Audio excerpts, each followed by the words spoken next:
ইব্রাহিম আলাইহিস সালাতু ওয়াস সালাম কে বলেন, ও ইব্রাহিম কুরবানি করবা, কুরবানি যে করবা, ওই যে আমি শেষ বয়সে একটা সন্তান দিলাম ইসমাইল, ও সন্তান দিয়ে কুরবানি করবা। এবার ইসমাইল যখন নাকি বলা হলো, ইব্রাহিম আলাইহিস সালাতু ওয়াস সালাম কে বলেন, ও আমার ফলা, ও আমার সন্তান শুনো, আল্লাহ পাক অর্ডার করলেন, আমি স্বপ্নে দেখেছি আমি তোমাকে কুরবানি করি। এই কথার বলে সন্তান বলে, আব্বা জান আপনি যদি অবশ্য দেখে থাকেন কোনো সমস্যা নাই, আপনি আপনার কাজ চালু করতে থাকেন আব্বা জান, আমি রেডি, আমি রেডি, কোনো সমস্যা হবে না, আমি তৈয়ার। এই কথা বলার কারণ হলো ইব্রাহিম আলাইহিস সালাতু ওয়াস সালাম পর্যন্ত ওই যে 90 বছর বয়সে একটা সন্তান হলে কেমন মায়া দয়া হয়, 120 বছর বয়সে একজন সন্তান হলে কেমন আন্তরিকতা, কেমন ভালোবাসা তৈরি হয়। আল্লাহ পাক রব্বুল আলামিন বলেন, ও ইব্রাহিম দেখি তোমার, তুমি আমার প্রতি আন্তরিকতা বেশি, ভালোবাসা বেশি নাকি তোমার শেষ বয়সের সন্তান ইব্রাহিম ইসমাইল আলাইহিস সালাতু ওয়াস সালামের আন্তরিকতা মহব্বতটা বেশি? আমি আল্লাহ এই জায়গাতে একটা পরীক্ষা করে দেখি। এজন্য কোরবানির আসল কাজটার আসল নামটা হলো, কোরবানির আসল কাজটার নামটা হলো মূলত পরীক্ষা নেওয়া। আল্লাহ পাক দেখেন, আল্লাহ পাক রব্বুল আলামিন বলেন, লা ইয়ানালাল্লাহু লুহুমুহা ওয়ালা দিমাউহা ওয়ালাকিন ইয়ানালুহুত তাকওয়া মিনকুম। আল্লাহ পাক রব্বুল আলামিন বলেন, ও বনি আদম, আমি আল্লাহ পাক রব্বুল আলামিন এই যে তুমি গরু জবাই করবা, এই যে গরু জবাই করার পর রক্ত গোশত, আমি আল্লাহর কাছে রক্ত আসবে না, আমি আল্লাহর কাছে গোশত আসবে না, কারণ আমি আল্লাহর রক্তর প্রয়োজন নাই, আমি আল্লাহর গোশতর প্রয়োজন নাই, আমি আল্লাহর প্রয়োজন হলো তোমার অন্তরের অবস্থা কি, কারোর জন্য কোরবানি করবা। उल्फत में बराबर के वफा हो के जफा हो, हर चीज में लज्जत है अगर दिल में मजा हो। দুনিয়ার সকল জিনিসের ভিতরে আলাদা কতগুলি মজা, কোরবানি করার ভিতরে কতগুলি মজা। তবে এই মজা অনুধাবন করবে কারা, এই মজা অনুশাসনা করবে কারা?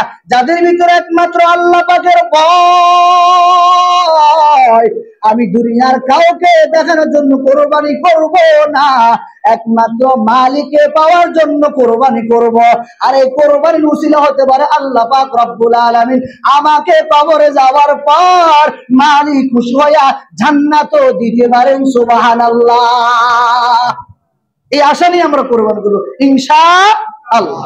আল্লাহ আমাদেরকে বোঝার তৌফিক দান করে, সিল্লা বলেন আমিন। কোরবানি করলে কি লাভ হবে? নবীজিকে সাহাবায়ে কেরাম রাদিয়াল্লাহু তাআলা আনহু প্রশ্ন করেন, ও নবী বলেন তো, এই যে কোরবানি তো বুঝলাম ইব্রাহিম আলাইহিস সালাতু ওয়াস সালামের সুন্নাহ, বুঝলাম তো ইব্রাহিম আলাইহিস সালাতু ওয়াস সালামের সুন্নাহ, এখন আমাদের কি লাভ হবে? নবীজি বলেন, তোমাদের লাভ হবে এই যে যে জানোয়ার দিয়া কোরবানি করবা, ওই জানোয়ারের প্রত্যেকটা পশমের পশমের বিনিময় বিনিময় আমি আল্লাহ রব্বুল আলামিন সওয়াব দান করব। কত বড় এক সওয়াবের কাজ! এজন্য ভাব কোরবানি 3 দিন করা যায়। কয়দিন? কয়দিন বলেন না, কয়দিন? যদি কেউ প্রথম দিন ব্যস্ততার কারণে কোরবানি করতে পারেন নাই, পরের দিন করবেন। ওলামায়ে কেরাম বেশিরভাগ পরের দিন কোরবানি করে। ওই যে প্রথম দিন তো জবাই থাকে, তো আমরা তো আমাদের এলাকাতে থাকি, উদাউদি থাকে, ব্যস্ততা থাকে, সব মিলে তো আমাদের কোরবানিটা বেশিরভাগ ওলামায়ে কেরাম যারা আছেন বেশিরভাগ পরের দিনই কোরবানি করে, ফ্রি থাকে। তো প্রথম দিন তো প্রত্যেক ওলামায়ে কেরাম যে কোনো একটা মসজিদ মাদ্রাসা দায়িত্ব পালনই করে। আর আমাদের কাজও এটা, আমরা তার ভিন্ন কোনো কাজ করতে পারি না, আমরা এই কাজে করতে পারি। আমাদেরকে আল্লাহ এই কাজের জন্য বানাইছে। মাঝি ভাই তোর ইমামতি করে না, ইমাম সাহেব মাঝিগিরি করে না, দোকানদার আবার ধরো পাটকিলা চালায় না, পাটকিল ড্রাইভার আবার দোকানদারি করে না। আল্লাহ পাক রব্বুল আলামিন যাকে যে কাজের জন্য নিয়োগ করেছেন সে সেই কাজ করবে। ইন্না লিকুল্লি, প্রত্যেকটা মানুষ আল্লাহ পাক রব্বুল আলামিন প্রত্যেকটা মানুষকে প্রত্যেক কাজের জন্য নিয়ন্ত্রণ করেছেন। এখন আপনি যদি বলেন ইমাম সাহেব আপনি কেন মাছ ধরেন না, অসুবিধা না, আমি তো মাছ ধরতে পারি, অসুবিধা কি, আমার কি হাত পা নাই নাকি? আমি করতে পারি, তবে আমি করবো না, কারণ আমার কাজ তো সেইখানে নয়, আমার কাজ হলো এইখানে। এখন আপনি যদি প্রশ্ন করেন তাহলে হুজুর আমি তো মাঝিগিরি করি, আমি কেন নামাজ পড়বো? হুজুর আমি তো দোকানদারি করি, আমি কেন নামাজ পড়বো? হুজুর আমি তো বিমান চালাই, আমি পাইলট, আমি কেন নামাজ পড়বো? না আব্বা জান না, এই কাজে সেই কথা নয়, বরং আপনি মুসলমান হলে আপনাকে কোরবানি করতে হবে। আর যদি বলেন আমি মুসলমান নয়, আপনার জন্য কোরবানির কোনো প্রয়োজন নয়। আচ্ছা একটা কথা বলবেন, মনোযোগ দিয়ে শ্রবণ করেন, একটু উত্তর দেন তো। আচ্ছা কোরবানি কি মুসলমান করে নাকি হিন্দুরা করে? জোরে বলেন না কারা করে? আর একটু জোরে বলেন কারা করে? নামাজ কি মুসলমান করে না হিন্দুরা করে? হজ কি মুসলমান করে নাকি হিন্দুরা করে? আরো জোরে বলেন কারা করে? ঈদের নামাজ কারা করে? হজ কারা করে? কোরবানি কারা করে? এখন আমি যদি মুসলমান হই, তাহলে আমার জন্য একটা করণীয় একটা কাজ। এখন আপনি যদি বলেন হুজুর না, স্বাধীনতা আমার, কোরবানি আমার, দেহ আমার, যেখানে মন চায় সেখানে আমি বিক্রি করব, বিষয়টা তো আসলে এমন না বাবা। কোরবানি করবেন আল্লাহর জন্য। আল্লাহ বলেন ইন্না হাযা লাহুয়াল বালাউল মুবিন। ও দুনিয়ার মানুষ, এটা হলো সুস্পষ্ট একটা পরীক্ষা। আমি আল্লাহ চাই তোমার অন্তর কি খবর, কেন কোরবানি করবা, কার জন্য কোরবানি করবা, তাকে খুশি করার জন্য কোরবানি করবা, আমাকে খুশি করার জন্য কোরবানি করবা। বুঝতো আমি আল্লাহ ফ্রি ফ্রি খাওয়াই দেবো। সুবহানাল্লাহ। দেখেন নিয়তের কি অবস্থা। আল্লাহর এক বান্দা হঠাৎ করে এরকম একটা জানালা করলো। কি করছে বলেন? কি করছে? সবাই বলেন না মিয়া, কি করছে? এখন ওই ব্যক্তি জানা করার সময় নিয়ত করলো, আল্লাহ আমি যাতে করি বাতাস খেতে পারি। কি নিয়ত করছে? কি নিয়ত করছে? কি রে বাপ কথা বলেন না, কি নিয়ত করছে? আচ্ছা বলেন তো, যদি এই ব্যক্তি এই কথাটা কইতো আল্লাহ আমি জানা করলাম আযান শোনার নিয়তে, আচ্ছা বলেন তো বাতাস আসতুনি? জোরে বলেন না মিয়া, আরো জোরে বলেন না। কথা বুঝিলেন? আল্লাহর এক বান্দা জানা করলে এই নিয়তে যাতে করি বাতাস আসা, আমি বাতাস খাব, বাতাস গ্রহণ করব, অক্সিজেন গ্রহণ করব, ঠান্ডা হব। কেন করলো? এই নিয়তে করলো। আচ্ছা বলেন তো, আচ্ছা আযান কি শোনা যাবে না? বলেন না। তাহলে নিয়তের কারণে কি সওয়াবটা হবে কি হবে না? হ্যাঁ হবে না। কেন? কার নিয়ত ছিল কি? বাতাস। বুঝেন না মানো? নিয়ত ছিল কি? বুঝেন না মানো? এখন আল্লাহর এক বান্দা জানা করলো এই নিয়ত আল্লাহ যাতে করে আমি মসজিদে আযানটা আমার ঘরে আসে পৌঁছে, আমি মসজিদে আযানটা মোটামুটি কানে আসে আওয়াজ দেয়, আমি নামাজ পড়ার সুযোগটা হয়। আচ্ছা বলেন তো বাতাস ভিতরে ঢুকবে নি? জোরে বলেন না। আরে বাপ কথা বলেন না, ঢুকবে নি? আচ্ছা বলেন তাহলে বাতাসটা কি ফিরি ফিরি? বাতাস কি নিয়ত ঠিক আছে তো? এখন আযানও আসতে আছে, বাতাসও আসতে আছে, কোনো সমস্যা? কি বাপ কথা বলেন না, কোনো সমস্যা? কথা বলেন না কেন? এখন নিয়ত ঠিক করবেন আমি কেন কোরবানি করি। আল্লাহ বলেন এর বান্দা লা ইয়ানালাল্লাহু লুহুমুহা ওয়ালা দিমাউহা ওয়ালাকিন ইয়ানালুহুত তাকওয়া। তাকওয়া তাকওয়া এই তোমার অন্তর অন্তর অন্তর, আমি চাই তোমার অন্তরের কি খবর। দেখবেন মাঝে মাঝে অনেক ভালোবাসার মানুষকে বলে এই আমার প্রেমিকা আমি তোমার অন্তর দিয়া ভালোবাসি, অন্তর দিয়ে ভালোবাসি।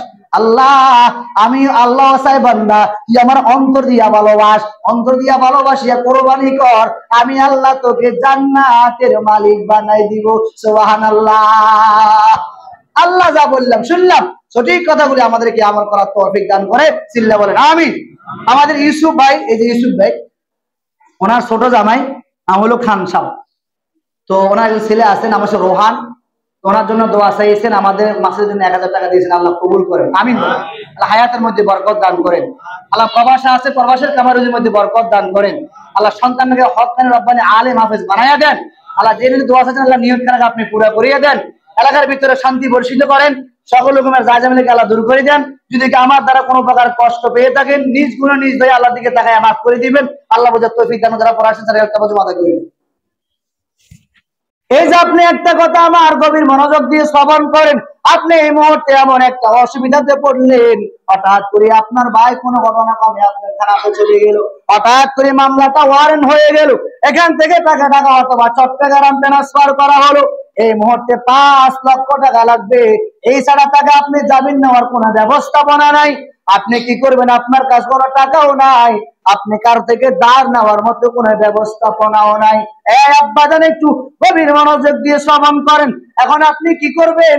আমার সুন্দর একটা ভালো একটা জায়গা আছে, অথবা আমার একটা দোকান আছে, অথবা আমার একটা বিড়া আছে, এই মুহূর্তে আমি আমার বাবাকে অথবা আমি আমার ভাইকে ওইখান থেকে জামিন নেওয়ার জন্য হাজারো ব্যস্ততা করার পর টাকা আমার কাছে নাই। আমি হয়তো জমিনটা বিক্রি করতে হবে, না হয় আমি দোকানের বিটাটা বিক্রি করতে হবে, কারণ ওই যে আমার বাবা অথবা আমার ভাই জেলখানার ভিতর আছে, ওইখান থেকে তাকে মুক্তি করতে হবে। এই সামান্য একটা উদাহরণ আমি আপনাকে দিলাম। অথবা এই মুহূর্তে আপনার স্ত্রীর এমন একটা সমস্যা, আপনি হাতিয়া নিয়ে গেলেন অথবা হাসপাতালে, এখানে কোনো চিকিৎসা হবে না, নোয়াখালী নিয়ে গেলেন চিকিৎসা হবে না, এখান থেকে আপনাকে টাকা নিতে হলো। ডাক্তার বললে এই মুহূর্তে তাকে 10 লক্ষ টাকা লাগবে, না আপনার স্ত্রী আর বাঁচবে না। অতএব আপনি আপনার স্ত্রীকে বাঁচার জন্য জানে পারে চেষ্টা করি হলেও 10 লক্ষ টাকার ব্যবস্থা করতে হবে। এই কথা বলার মানে হলো, আমি আপনাকে বলার মানে হলো, দুনিয়ার এই সামান্য জিনিসগুলো আপনি হ্যান্ডেল করতে পারলেন, আপনি মেনটেন করতে পারলেন। আমার স্ত্রী এই মুহূর্তে অসুস্থ, বড় সমস্যার ভিতরে পড়া আছে, আমি এই মুহূর্তে 10 লক্ষ টাকা ব্যবস্থা করি, আমি আমার স্ত্রীকে মুক্তি করতে হবে। অথবা আমার বাবা অথবা আমার ভাই জেলখানাতে চলে গেল, জেলখানাতে যাওয়ার পর তাকে আমি জামিন নিতে হবে, মুক্তি করতে হবে। ওই জায়গা তো আমার 5 লক্ষ টাকার প্রয়োজন, এই জায়গাটা আমি সমস্যা সমাধান করতে পারলাম, এই বিষয়টাও আমি হ্যান্ডেল করতে পারলাম। এই যে কোরবানি শরিকদার হতে, শরিকদারের ভিতরে কোরবানি করলে অত 10,000 টাকা লাগে, হয়তো বা 15,000 20,000 টাকা লাগে। আব্বা জান একটু বলেন তো, কিয়ামতের ময়দানে যদি মালিক আমাকে আপনাকে ডাক দিয়া বলে, আব্দুল্লাহ বল, আমি আল্লাহ তোকে কত টাকার মালিক বানাইলাম, এই যে এত টাকার মালিক হওয়ার পর এই যে যখন 7 শরীকে কোরবানি করবা, 7 শরীকে কোরবানি করলে হয়তো তোমার একজন প্রতি গায়ের মধ্যে 10,000 টাকা পড়তে পারে অথবা 20,000 টাকা পড়তে পারে। এই তুমি আমার জন্য 20,000 টাকাও কোরবানি করতে পারলা না। আল্লাহ পাক ভিন্ন জায়গায় বলেন, ইন্না সলাতি ওয়া নুসুকি ওয়া মাহইয়ায়া ওয়া মামাতি লিল্লাহি রাব্বিল আলামিন। ও দুনিয়ার মানুষ, কোরবানি করবা আমার জন্য, তোমার হায়াত, তোমার মউত, তোমার সব কিছুর মালিক আমি আল্লাহ। অতএব তুমি কোরবানি করবা আমার জন্য। কে টাকা আছে কার টাকা নাই, অন্তত পক্ষ যদি আমি কোরবানি গরুর সাথে সম্পৃক্ত না হতে পারি, গরু দিয়ে আমি কোরবানি করা আমার সামর্থ্য নাই, অন্তত 12 হইতে 13, 14, 15,000 টাকা দিয়া হলো, অন্তত একটা ছাগল দিয়া হলো কোরবানি করার চেষ্টা করেন। এখন কোরবানি করলে কি লাভ হবে, কোরবানি না করলে কি লাভ হবে? নবীজি জানায়া দিলেন উম্মতের দল, কোরবানি করতে পারবা এমন অবস্থা হওয়ার পর যখন কোরবানি করবা না, আমি নবী ডাক দিয়া বললাম, সাবধান, আমার উম্মতের দল, মসজিদে প্রবেশ করবা না, ঈদগাহে তুমি আসবা না, ঈদগাহে তুমি আসবা না, কারণ ফালা ইয়াকরাবান্না মুসাল্লানা, তোমার মতো মুসল্লি মসজিদ আসার দরকার নাই, কারণ তোমার দ্বারা কি হবে এটা আমি আল্লাহ টের পাই।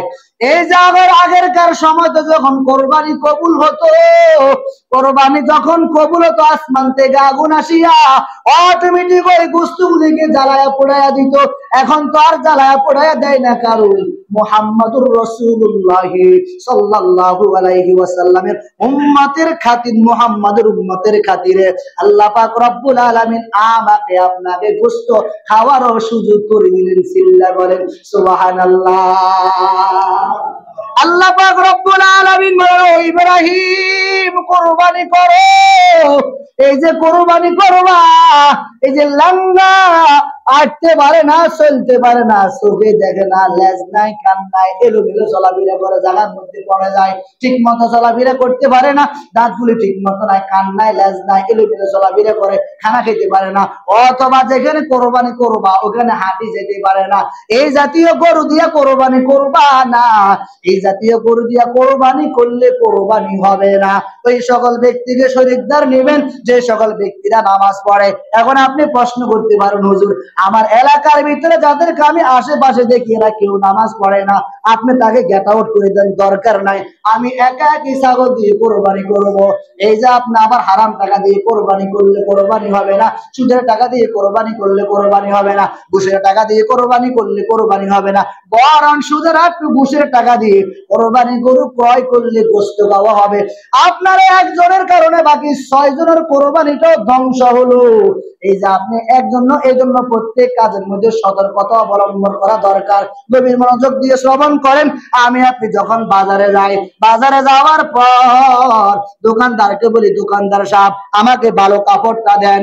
অথবা যখন আমি মোবাইল ক্রয় করতে যাই, দোকানদারকে বলি, দোকানদার আমাকে ভালো মোবাইলটা দেন।